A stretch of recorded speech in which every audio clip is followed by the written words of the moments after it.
She wasn't expecting me back for another week. I'd been driving all night, itching to get some peace in my mountain cabin after a grueling work trip.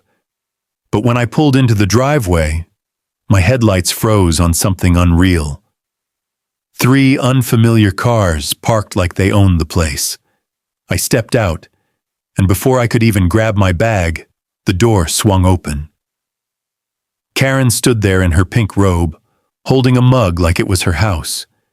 Behind her, I saw strangers lounging on my couch, kids running through the hallway, and my fridge door wide open. "You can't just barge in here," she snapped. My jaw tightened. "This is my cabin," she smirked. "Not anymore. You left it empty. We're staying here now."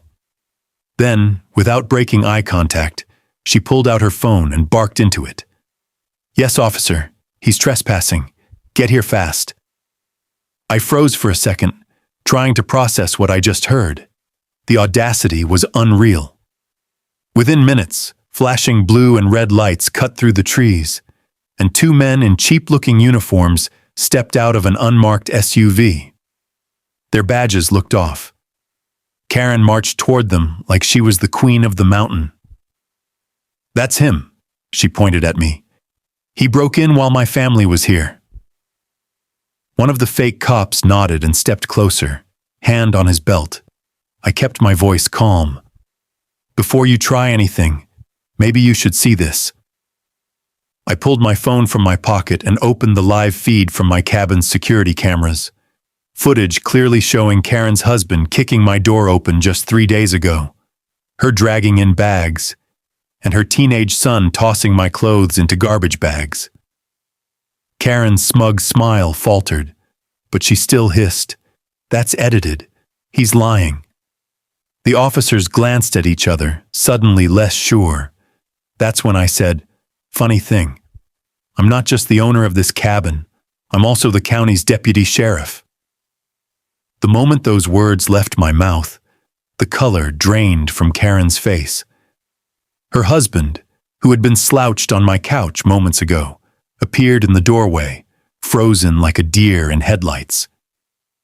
The 2 so-called officers stiffened, their fake badges suddenly feeling a lot heavier. "Deputy," one muttered, his hands slowly slipping away from his belt. I took a step closer, my boots crunching on the gravel. "You're impersonating law enforcement," I said, my tone low but sharp. "That's a felony in this state, and I've got every second of this on record." Karen tried to recover, forcing a laugh. "Oh, come on, we were just—" I cut her off. "Trespassing, breaking and entering, theft?" My finger pointed toward her family rummaging through my kitchen cabinets. "And now conspiracy with fake cops." The tension was so thick you could almost hear it crack. The imposters exchanged a panicked glance. Then one of them bolted for the SUV.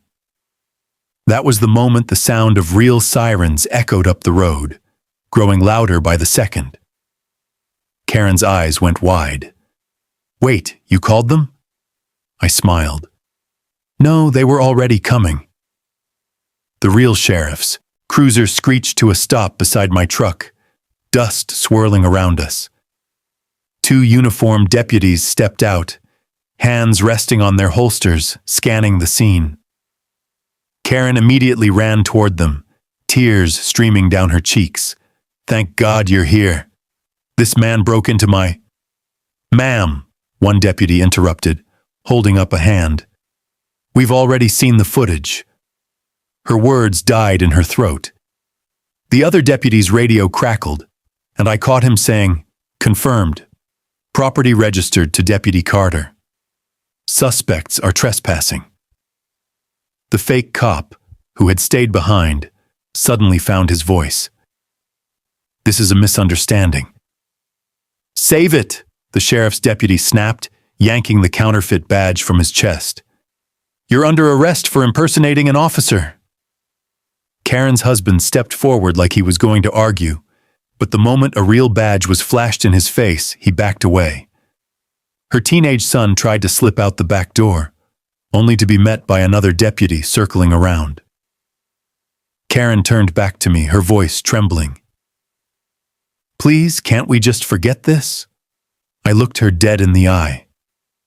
"You made my home your vacation spot, called fake cops on me, and tried to have me arrested in my own cabin. You're lucky I'm letting the law handle this." And that's when the deputies started reading her rights. Karen's perfect little smirk was gone now. Her lips trembled as the cuffs clicked around her wrists. Her husband was next, grumbling under his breath until one of the deputies told him to save it for the judge. The fake cops were already being shoved into the back of the cruiser, their cheap uniforms wrinkling under the tight grip of real law enforcement. As they were loaded up, I stepped onto my porch, scanning the mess they'd made inside. Pizza boxes on my counter, my hunting gear tossed carelessly in a corner, my grandfather's rifle leaning against the wall like some prop in their twisted weekend getaway. My stomach tightened.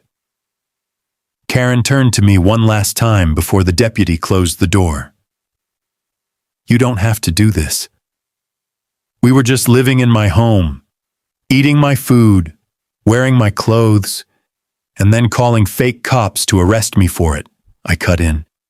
"You don't get to play the victim here."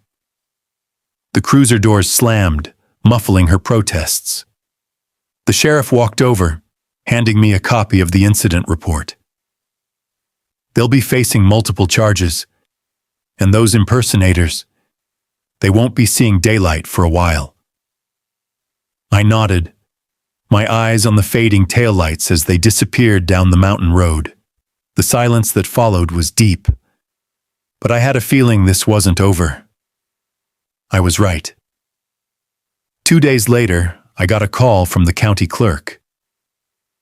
"Deputy Carter," she said carefully, "someone just filed a complaint claiming you illegally evicted them from your property." My grip on the phone tightened. Only one person could be that bold.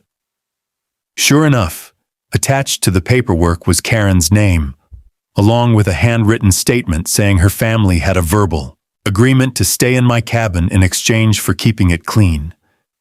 The nerve. I drove straight to the courthouse, every document in hand.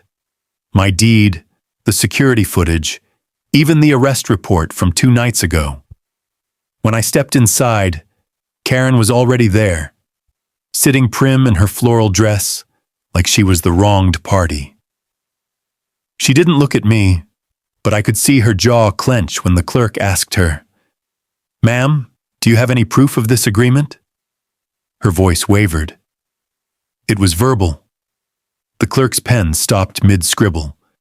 "So you broke into his property, stayed without permission, and called fake police, and now you're suing him?" Karen's smile was gone again, and before I could say a word, the clerk said, "Case dismissed." I turned to leave, but not before leaning in just enough for her to hear me. "Karen, you're digging your own grave." Her eyes narrowed, but I could see something else there now. Fear. That fear didn't take long to turn into desperation. The very next morning, I woke up to the sound of gravel crunching outside. I stepped onto the porch with my coffee, and there she was, Karen, standing at the edge of my driveway with a clipboard and a brand new sign that read, "Community Watch, authorized personnel only." "You can't be here without registering," she called out, like she'd just appointed herself sheriff of the mountain. I walked toward her slowly, my boots hitting the dirt with purpose. "Karen, you don't own a single inch of this land." She lifted her chin. "Maybe not yet, but the HOA board is voting next week to bring your property under our jurisdiction. And when they do, I'll make sure you're gone for good." A chill ran up my spine. Not because I believed her, but because I knew Karen well enough by now to realize she'd stop at nothing. I sipped my coffee, hiding my grin. Funny thing about that vote. I'll be there too. And so will the sheriff, the district attorney, and everyone who just watched you get arrested." Her confident smile twitched just for a second. Then she spun on her heels and stormed off, gravel spitting from under her shoes. The war for my cabin wasn't over. It had just gone public. The night before the HOA vote, the town hall parking lot was already full. Word had spread fast. Half the county wanted to see the showdown. I walked in wearing my uniform, badge gleaming under the overhead lights, and felt dozens of eyes turn my way. Karen was already at the front, whispering with two board members like she was plotting a coup. When the meeting started, she wasted no time. "This man," she said, pointing straight at me, "has been a threat to our community. We need to annex his property under HOA rules for everyone's safety." Murmurs rippled through the crowd until I stepped forward. Without a word, I plugged a USB drive into the projector. The screen lit up with security footage. Karen and her family breaking into my cabin, the fake cops arriving, the arrests. Then came the courthouse dismissal from just days ago. By the time it ended, the room was dead silent. One board member finally spoke. "Karen, you didn't mention any of this," she stammered. "It's not what it looks like." A voice from the back cut her off. "Looks like you're a criminal trying to run the HOA." The vote was called.